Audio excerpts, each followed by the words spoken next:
எல்லோருக்கும் வணக்கம். இன்னைக்கு இரண்டு விஷயத்தை பற்றி நம்ம பேச போகிறோம். அதை அலசி ஆராய போகிறோம். ஒன்று, ஓபிஎஸ் நரேந்திர மோடி அவர்களுடைய சந்திப்பு. இரண்டாவது, எடப்பாடி பழனிசாமி அணியிலிருந்து ஜி.கே. வாசன் அவர்கள் விலகியது, தமிழ் மாநில காங்கிரஸ் விலகியது. அதை பற்றியா நம்ம பார்க்க போகிறோம். பாரத பிரதமர் நரேந்திர மோடி அவர்கள் பல்வேறு அரசு நிகழ்ச்சிகளை கலந்துக்கிறதுக்காக சென்னை வர்றாங்க. சென்னை நிகழ்ச்சியில் கலந்துக்கிறாங்க. அப்போ சென்னை வந்த பாரத பிரதமர் நரேந்திர மோடி அவர்களை ஐயா ஓபிஎஸ் அவர்கள் வரவேற்க போகிறாங்க. அதன் கூட தமிழ் மாநில காங்கிரஸினுடைய தலைவர் ஜி.கே. வாசன், ஏசி சண்முகம் எல்லாருமே போய் வரவேற்கிறாங்க பாரத பிரதமரை. இந்த சந்திப்பை நம்ம எப்படி பார்க்குறோம் அப்படின்னா, ஐயா ஓபிஎஸ் அவர்களுடைய தலைமையில் மிகப்பெரிய அளவில் கூட்டணி உருவாகிறது. அது மட்டும் நமக்கு நல்லா தெரியுது.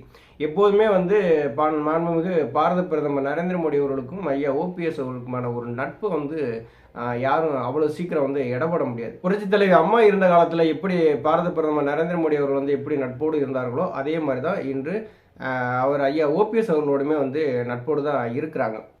4 ஆண்டு காலம் ஆட்சி நடத்த காரணமாக இருந்த பாரத பிரதமர் நரேந்திர மோடி அவர்களுமே ஐயா ஓபிஎஸ் அவர்களுமே முதுகில் குத்திட்டு வெளியில் வந்தவர் தான் எடப்பாடி பழனிசாமி. இதை யாரும் மறுக்க முடியாது. பாரத பிரதமருக்கும் ஐயா ஓபிஎஸ்க்குமான ஒரு நெருக்கம் எப்படி இருக்குன்னா, 2024 பாராளுமன்ற தேர்தலில் மிகப்பெரிய அளவில் வெற்றி தரக்கூடிய ஒரு கூட்டணியாக தான் அமைய போகுது அப்படிங்கிறது தான் அரசியல் வட்டாரத்தில் எல்லாருமே பேசிக்கிறாங்க. ஏன்னா இன்னைக்கு அதிமுக இரண்டாக பிளவுபட்டு கிடக்கு. தொண்டர்கள் ஓபிஎஸ் பக்கம் இருக்கிறாங்க. இதை பிஜேபி நல்லா உணர்ந்துட்டாங்க. இப்போ எடப்பாடி பழனிசாமி பக்கம் போகிறத விட ஐயா ஓபிஎஸ் அவர்கள் பக்கம் போனால் தான் இன்னைக்கு நம்ம தமிழகத்தில் நமக்கான ஒரு இடத்தை பிடிக்க முடியும், நமக்கான வெற்றி வாய்ப்பை பெற முடியும் அப்படின்னு சொல்லி தான் பிஜேபி ஐயா ஓபிஎஸ் அவர்களுடைய தலைமையில் ஒரு கூட்டணி அமைப்பதற்கான வேலையில் ஈடுபட்டு வர்றாங்க. அது 90% வேலைகள் முடிஞ்சிருச்சுன்னு தான் நமக்கு தெரியுது. ஜி.கே. வாசன், ஏசி சண்முகம் இப்படி ஒரு கூட்டணி கட்சியினுடைய முக்கியமான ஆட்கள்லாம் போய் வரவேற்கிறாங்க. இந்த வரவேற்புலேயே கூட்டணி உறுதியாகிறது அப்படிங்கிறது நல்லா தெரியுது. அதுவும் தமிழகத்தில் ஐயா ஓபிஎஸ் அவர்களுடைய தலைமையில் கூட்டணி உருவாகும் அப்படிங்கிறது தான் எல்லாருடைய எதிர்பார்ப்புமே. அது கூடிய விரைவில் நடக்கும். பாட்டாளி மக்கள் கட்சி, தேமுதிக இப்படியான கட்சிகள்லாம் பேச்சுவார்த்தை நடந்துக்கிட்டு இருக்கு. அதனுடைய முடிவு கூடிய சீக்கிரம் வெளியாகும். இன்னைக்கு அதிமுக இரண்டாக பிளவுபட்டு கிடக்கு. அதிமுகவினுடைய தொண்டர்கள் யார் பக்கம் இருக்காங்க அப்படிங்கிறது மிகப்பெரிய கேள்விக்குறியாக இருக்குன்னு எல்லாரும் சொல்லுவாங்க. அதெல்லாம் அப்படிலாம் ஒன்றுமே கிடையாது. எடப்பாடி பழனிசாமி பக்கம் எப்படின்னா பணபலத்தோடவும் குண்டர் பலத்தோடும் இருக்கிறவங்களுடைய அந்த தொண்டர்கள் தான் கொஞ்சம் இருக்கிறாங்க. கூடிய விரைவில் 2024 அந்த பாராளுமன்ற தேர்தலுடைய அந்த ரிசல்ட் தெரிஞ்ச உடனே அவங்களும் ஐயா ஓபிஎஸ் பக்கம் வந்துடுவாங்க அப்படின்னு மட்டும் நல்லா தெரியுது. ஐயா ஓபிஎஸ் அவர்கள் என்ன நினைக்கிறாங்க அப்படின்னா, 2024 பாராளுமன்ற தேர்தலில் தான் தொண்டர்களுடைய உரிமையை நம்ம மீட்க முடியும், நமக்கான செல்வாக்கை நிரூபிக்க முடியும். ஏன்னா எம்ஜிஆர் உருவாக்கின இந்த கட்சி, அம்மா கட்டி காட்டுற இந்த கட்சியை ஒருவருடைய சுயநலத்துக்காக, அதாவது எடப்பாடி பழனிசாமியுடைய சுயநலத்துக்காக தொண்டர்களுக்கு கொடுக்கப்பட்ட அந்த உரிமைகள்லாம் எடுத்துட்டாரு. தொண்டர்களுக்கு எந்த உரிமையும் இல்லாத அளவுக்கு கட்சி விதியை மாற்றிட்டாரு.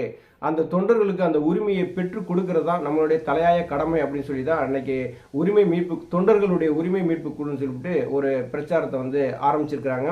அதில் தொண்டர்களுடைய பலம் என்ன என்கிறது ஒவ்வொரு இடங்களையும் ஆலோசனை கூட்டம் நடத்தும் போதே நமக்கு தெரிகிறது. அவ்வளவு திரளான தொண்டர்களும் பொதுமக்களும் ஐயா ஓபிஎஸ் அவர்களுக்கு வரவேற்பு கொடுக்கறதே நல்லா தெரியுது. இதை உணர்ந்த பிஜேபி என்ன நினைக்காங்க அப்படின்னா, தமிழகத்தில் ஓபிஎஸ் தலைமையில் மிகப்பெரிய அளவில் நம்ம ஒரு கூட்டணி அமைக்கணும், அந்த கூட்டணிக்கான வேலைகளை நம்ம பார்க்கணும் அப்படின்னு சொல்லிட்டு பிஜேபி நினைக்கிறாங்க. அதனுடைய முதற்கட்டமாக தான் ஐயா ஓபிஎஸ் அவர்கள் சென்னை விமான நிலையத்தில் மாண்புமிகு பாரத பிரதமர் மோடி அவர்களது சந்திப்பு, அதாவது வரவேற்பு கொடுத்ததை நம்மளால் பார்க்க முடியுது.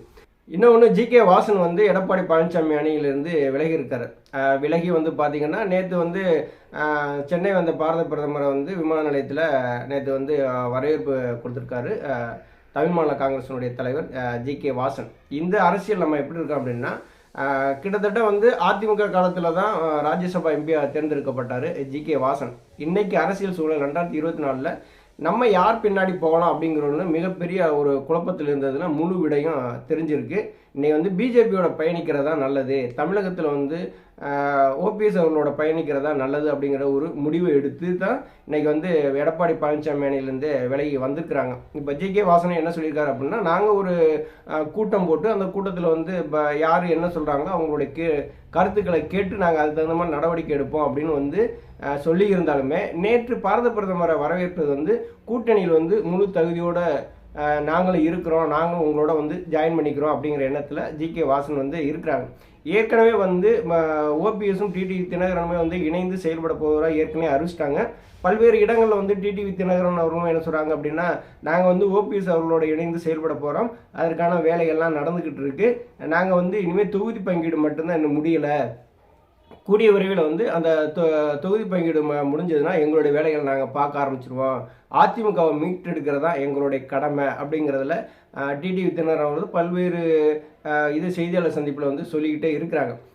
ஓபிஎஸ் அவர்களுடைய தலைமையில் மிகப்பெரிய அணி 2024 கட்டமைக்க போகிறாங்க.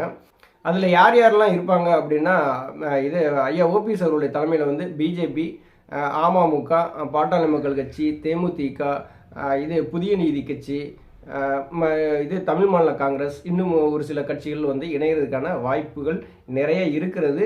நேற்று பாரத பிரதமர் நரேந்திர மோடி அவர்கள் சென்னை வருகையை வந்து ஒரு கூட்டணியை உறுதி செய்கிறதா தான் நம்ம பார்க்குறோம்.